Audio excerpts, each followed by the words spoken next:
3 out of 5 deaths are from inflammatory health conditions.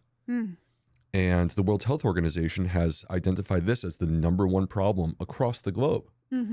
And so I sort of made the decision, and it really where this started, Brooke, was with patients who have inflammatory bowel diseases who I've taken care of through the years. Right. And their experience was never up to par from my perspective, because most of them go to their gastroenterologist. They ask, what should I eat? And the doctor says, doesn't matter, take your meds. Okay. And they know that's a lie because they feel the pain when they eat certain food. Right. Right. So then these people who are desperate to understand that turn to whatever is the popular approach, right? Which flips every 3 years. Yeah.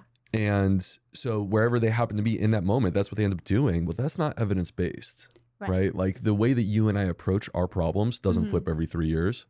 We are like just refining our process ever so little. I love how you say that. Yeah. So anyway, so I felt like, you know what, these people with chronic inflammatory health conditions, including autoimmune disease, but not just autoimmune disease, they deserve an evidence-based book on nutrition and the other tools that they can apply to their life to address inflammation. Right. And so, but in this process, I asked the question, how many inflammatory health conditions could I go on the podcast with Brooke and pull out studies? Like if she were to ask me as a medical doctor, what data do you have to back this up? I found over 130 health conditions associated with inflammation where I have data to back it up, and I have studies that I could show you. And so the second question that I asked was, okay, so what's going on with the gut? If we lift up the hood, what are we going to find going on with the microbiome? And I found that over 130 of those conditions, like literally all of them, where there's a study, it always shows the same thing. The gut is unwell. Right. And so you can't separate these things. No. In fact, I would challenge your listeners, and I don't mean this in any sort of negative way. It's like a purely like, I would love for someone to prove me wrong that you can find a study where the gut is well, but there's chronic inflammation. Okay. It just doesn't exist. No, it doesn't.